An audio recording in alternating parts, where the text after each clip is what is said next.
Hello. Hello, everyone. Thank you for joining today's show.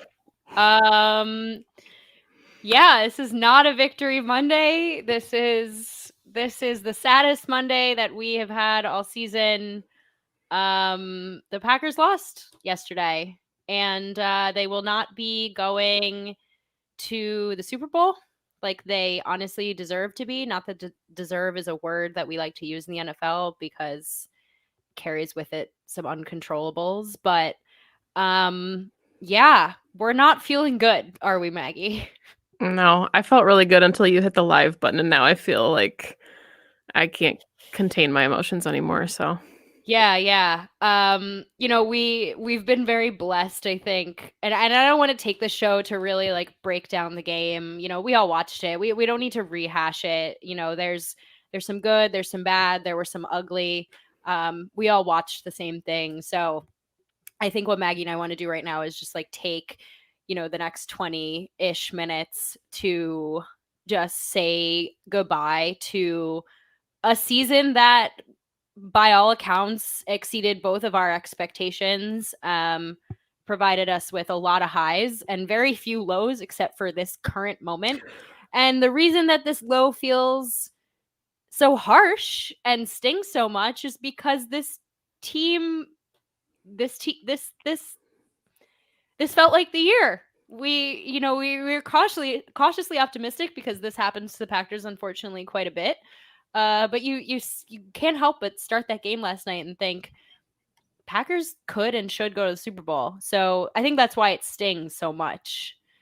yeah, and I think some of the players said it kind of too in the post game was just like you're never prepared for the finality of that moment. Like even on the sidelines, even after the field goal, like the guys felt like they were going to the Super Bowl and they like basically had their bags packed. And I think that's kind of the fan moment too is, and we Yeah. talked about this in the DMs obviously, is the second that they leave the field, you get post game interviews, and then you have whatever happens on social media and the narratives, and everything spirals so quickly that it's really hard to kind of like decompress and kind of appreciate the season for what it was. And I think that's kind of what we decided that we Yeah. needed together. And what we think Packers fans probably need is that opportunity to like look back and also cherish what this was because it was special. And we were kind of robbed of that feeling of it being special in the post game. Yeah, I mean, you're always going to feel a sense of like mourning, not to be dramatic, but like a little bit of mourning when you don't make it all the way. There's only one team and one fan base that's going to be happy at the end of the season. And it's not the Packers this year, and that sucks. There's nothing else to say. That sucks. Our quarterback is 37. He had an MVP season. Uh, it felt like we were unstoppable, and then we were stopped. So I also agree, with Maggie that there's the sense of like we're almost robbed of the ability to sort of grieve and process last night's loss because the media just absolutely like blew everything out of proportion, and took that moment away from us. And Aaron Rodgers said it. This team was special. There's a lot of free agents and a few guys out there who may not be back, and this team will never be this team again. The 2020 team won't be here again. And I think that we've talked about all season of this sort of sense of awareness of what we're watching and the greatness in which that we are watching in Rodgers and Devontae Adams and Jair Alexander, who by all accounts is the one that showed up for us last night when we needed it the most, or showed up for his team when they needed him the most. And they just somehow couldn't get it done. And I think there's a lot of learning to be done. And, as a fan, you're like, okay, well, there's always next year. And that's the kind of mindset that I'm trying to keep, even though there is so much going on in the media right now about how next year may be completely and utterly different. And I just disagree wholeheartedly.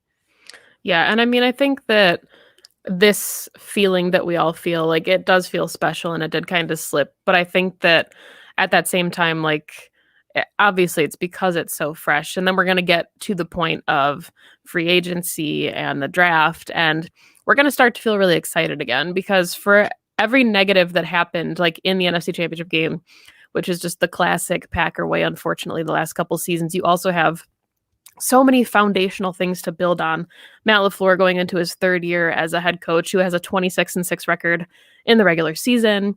This is basically what I would call their second year next year in a complete offense.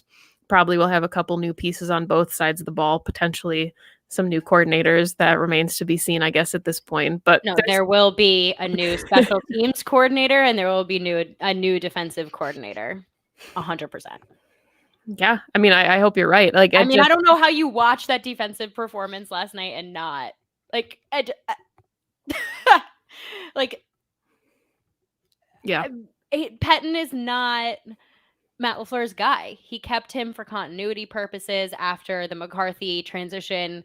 He somehow kept him after the NFC Championship game loss last year, which I think I understood a little bit at the time, because the defense did make a jump. But after last night, I mean, there's just some of the situational decisions that Mike Pettine made. Like, that's innately who he is. And he's not going to learn how to play situational ball. He clearly just doesn't know how. And so we need somebody else. Yeah. And I mean, I think that's kind of what makes this so tricky. And, people in the comments are saying too, like, it just felt really special. And I fully get that. Like, you hear people talking about like what it was like when Jordy left and Randall Cobb. And obviously, like, good players and fan favorites will always end up leaving the team. And that's what makes this sport so challenging, is that when you don't win it all, it's never the same roster year to year. And there's always going to be really good players that end up having to walk away, just especially in a year like this where the cap situation is just abysmal hell that so many teams are struggling with. But I think that that's also then kind of what makes each season its own like brand of adventure, because you have a fresh draft class, and like we're seeing dividends now with Rashawn Gary and Darnell Savage, and like there's always going to be players that also take a leap. And maybe I'm just trying to be really optimistic because I'm really sad. Is our optimism pissing people off yet, or what's to go on? We're trying so hard, guys. We're like trying so hard, because if I don't do this, I will spiral into a place that I know isn't rational, which is that what we're seeing all over Twitter today is like, oh, the window's not closed. We just watched our 37-year-old quarterback have an MVP season. And yes, this feels like, it stings because this feels like the best chance Rodgers has had since I can remember. He's never had an NFC Championship game at home. And he had to watch another team celebrate and lift that motherfucking trophy on his home turf. Like, I can't imagine what that feels like. But the window is not closed. No. And I think, Maggie, you're right, because you think about the players that are going to come back and the core of this team, which is Devontae Adams and Jair Alexander and David Bakhtiari. And I pray that they bring Corey Linsley back. And sure, there are some key players that may be gone, but when you think about it, and I think Andy Herman and I talked about this today, and he really did make me feel better, which is, you think about the players that might leave, like, how much do they actually impact this team? And maybe Aaron Jones over the course of a season, but are we going to miss Preston Smith now that Rashawn Gary has come to form, like you just said, made that jump? Like, are we going to miss Kevin King? No. My answer is no. So when you look at it and you take a step back and you attempt to take the emotional piece out of it, which I know is impossible on a day like today, because I'm sad. I could barely work today. I'm sad. You look at the pieces that this team has, and they're not done. I think, to me, honestly, and my dad said it this morning, I think perfectly, he's not watching, but shout out to Dad, is hoping that Matt LaFleur can be a leader and not let this be a hangover into next season. And that's going to be a new challenge that he has to face as a head coach. Yeah. And I mean, I think, we saw we talked about all offseason and part of this season how this could be a 2020 Packers team that has a worse record but is a better football team. And then it turned out Matt LaFleur led the team to another 13-3 record. But the hangover that we saw from the 2019 NFC Championship was they got blown out. And this was something that we had to see how Matt LaFleur addressed it as a head coach, how the players responded in those big moments. And I know that it's really hard to look at the loss knowing that it got out of hand and there were plenty of opportunities for them to come back. But the fact that they fought until the very end, to me, shows the growth that we needed to see from Matt LaFleur in year 1 to year 2. And we have to remember, he's going into year 3, took the team to 2 NFC Championship games. And I know that's what kind of makes it so hard, is because he keeps getting close. And Kenny Clark said, before the game, like, at some point we have to kick the door in, because getting to the door doesn't mean enough. And I fully understand that. But I think, like, we're seeing the trajectory that he's still on and the way that he's responding. And I think that we'll continue to see more of that next season. And I fully agree with you that the window is absolutely not closed. I mean, there's a few things that I know after this game. And no, did Matt LaFleur call his best game last night? No, he did not. Do I think that Matt LaFleur is a worthy and wonderful head coach who led us through an incredible season, the best offense in the league? Yeah. Like, you're right. It's his second year. He's a young head coach. You hope, and he seems to be the kind of self-reflective, self-scouting type of guy who will learn from this. And that will be good for the Packers team in the long run. Does it make this loss any less shitty? No. In hindsight's 2020, do you wish he had gone for it on 4th down? Yeah, of course I did.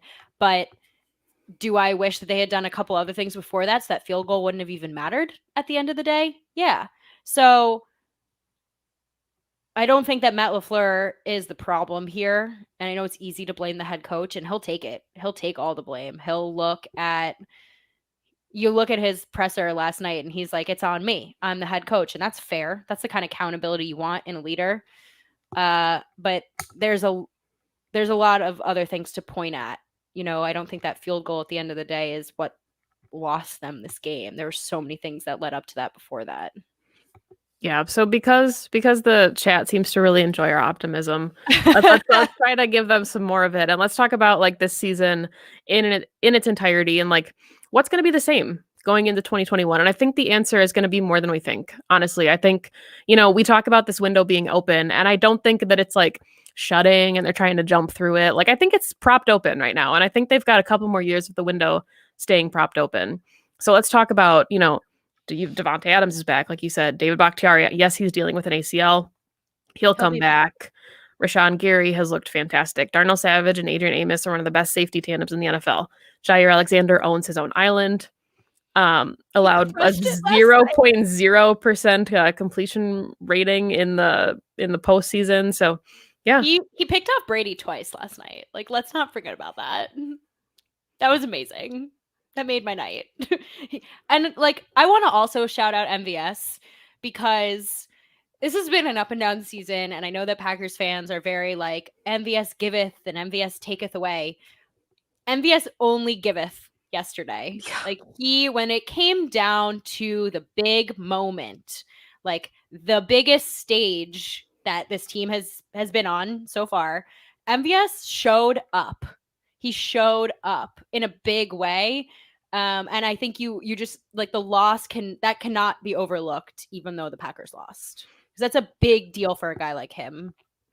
Yeah. And in Aaron Rodgers' presser, he said, like, look, I told MVS before the game I was going to come to him in big moments and I was going to need some big plays from him. And he had more than a few big moments for the team. And I think a lot of the guys did. I think a lot of the guys stepped up in ways that, maybe we didn't necessarily expect them to in kind of those big moments. And that's not to say a guy like Kenny Clark is underrated, but Kenny Clark was probably arguably the best player on the field, not named Jair Alexander yesterday. So there's so many key pieces that, again, Kenny Clark's coming back. Jair's coming back. Yeah. I think when you look at the pieces that will be back, they're the pieces that you would want to optimally build a team around, right? Kenny Clark, Jair Alexander, Z, both safeties, your star wide receiver, not that I think that I'm not going to let last night's game overshadow how I feel about Aaron Jones, because he's been an absolutely wonderful and dynamic running back, but there is something to be said for the fact that, running backs are more replaceable than a guy like Davante Adams is. Like there are pieces that can fit. I'm not going to sugarcoat it though. Like this is a big offseason for this team. Like Goot has his work cut out for him. This is a cap strapped team. He's going to have to make some pretty savvy moves. He's going to have to be very smart about where he puts his money, what they do with the draft, and how they develop the current players that they have on the roster, because it's going to be a really big deal.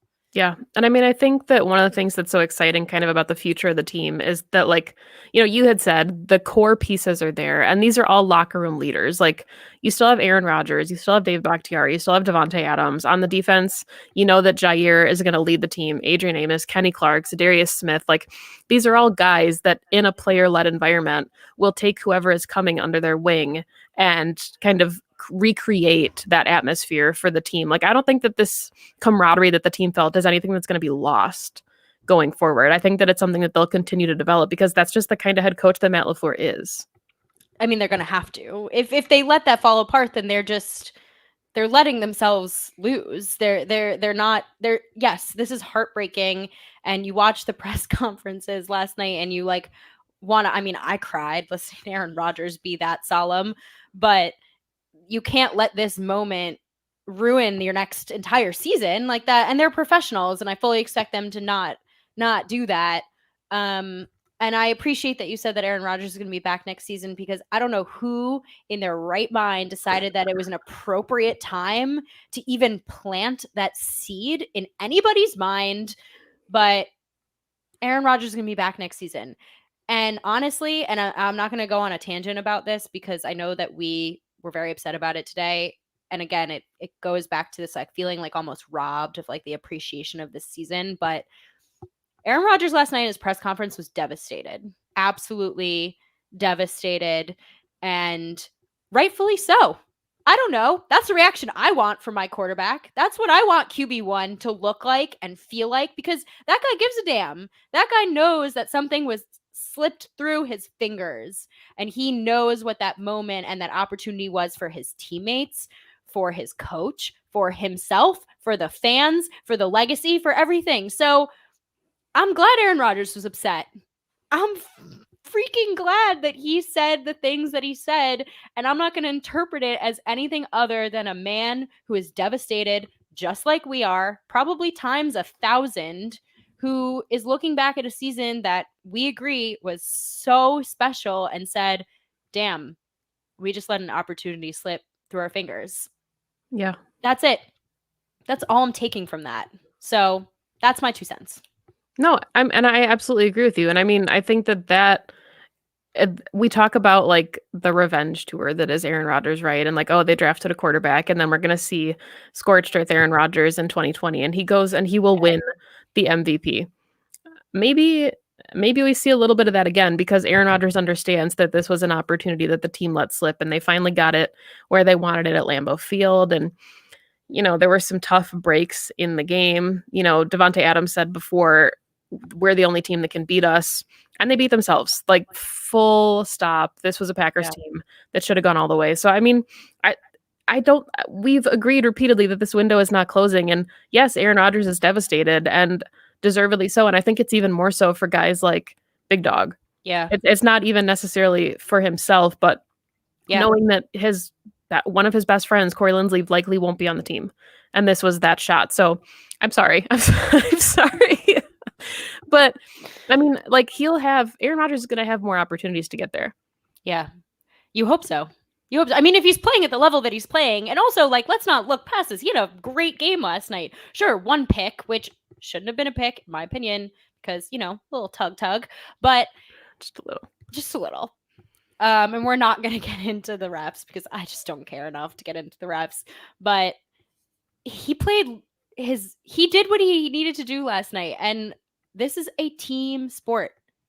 It takes all 22 guys to win a football game. And a few of those guys and a coordinator or two didn't show up for them. And that's unfortunate, but it is a team sport. Just like the Bucs won, despite the fact that Tom Brady looked horrible.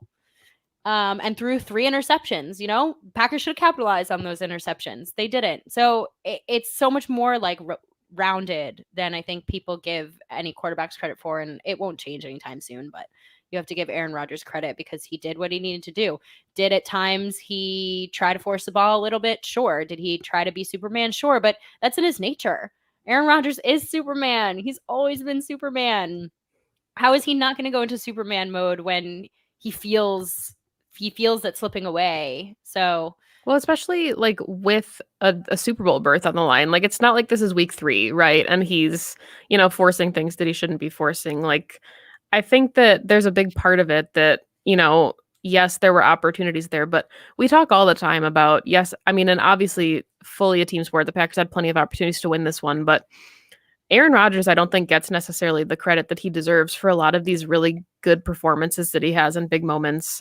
Despite, I mean, yes, the Aaron Jones fumble kind of gave the Bucs favorable position, but the defense still gave up how many points? Like, has Aaron Rodgers gotten to a nice championship game where it's like, oh, look, the defense held him to 13. We know Aaron Rodgers can score more than 13 points. yeah. Like, it's just, and I think that's part of the narrative that gets lost is just, we say Aaron Rodgers doesn't have to be Superman, and then kind of felt like yesterday he was forced to be Superman, and that wasn't fair to him after the season he had. I agree. Well, he's still going to win MVP. Not that I think he cares at all. I think he would so much rather be going down to Tampa in 2 weeks. But we said we were going to make this about the season. So, and honestly, I love all of you for joining us every week this year, and we appreciate you so much for tuning in and bringing your questions and your comments all season. But my ability to form coherent sentences at the moment is at an all-time low. So I'm just gonna say that in a year where I had no idea what this would bring, all of us, I think, individually went through something this year that we've never felt before. As a country and also in our personal lives, the pandemic affected us all in one way or another. And the Packers brought us happiness. They won. Get emotional. I'm sorry. They did. They for at least for me and this team is like, I mean, there's a reason why I love this team so much is in a lot of moments of like personal, being not at my personal best, this team always comes through. And they did this year in a big way. Like I got to forget a little bit, like every time I got to watch them, and it brought me a community of people and friends who I can't wait to visit when this is all over. And I will never, ever forget this year for that. Will it suck to remember that they didn't make it all the way? Yeah, it will. But it's not going to taint the fact that we got like an incredible, incredible season in 2020. I'm having a really hard time talking. No, but yeah, I mean, yeah, that we said going into this year that like if we got football, maybe we'd get like 8 weeks of it, or like maybe we wouldn't see the playoffs, or maybe there would be, a shortened season and we wouldn't get to appreciate it for what it was. And I think you hear from the players that say like, Lucas Patrick said we break on family because that's what this was. And like in a normal season, the guys can go out and do things and they have their friends and there's a different type of camaraderie with a close team. But then with this year, especially, like they were forced to kind of only rely on each other. And I think that's what made them so close. And then it brought us as fans closer to the team because for so many of us, this was, like you said, the escape that we got from this season. So, Aaron Rodgers said he'll always remember the season for what it was. And like, obviously nobody liked getting their noses swabbed every single day to get into the building. But I think it was so special because it proved that as a football team, like as a nation, like there was a level of resiliency. Yeah. And as a fan base, like you guys, like we're going to be resilient. You're going to go back to Lambeau Field next year and you're going to appreciate it even more because you're going to be with 80,000 of your friends. And it's not going to be quiet. And you're still going to get to see number 12 run out of the tunnel. And it's going to be everything that we wanted. And we're all going to do shot skis in the parking lot. And we're going to enjoy this one extra next year. Yeah. And they're going to win it all because we're going to be there. It'll were saving it for us. They're saving it for us. Well, that's what we're going to take away from this. Yeah, it's been a hell of a ride. That's all I have to say. I think there's a sadness to watching them lose, and then separate from that, there's a sadness to the fact that this just means that it's the off season now, and it's not as good as the regular season. So we thank you all so much for joining us every week again. Like, this was our first foray into the live show arena, and it was fun. We love everyone that's come every week or every other week, or you just tuned in for the first time, or you stop by for a quick hi. We appreciate you all, and we appreciate this season. And it doesn't matter win, lose. They could go 0-16, but I'm still going to love this team. So that's what being a fan is, right?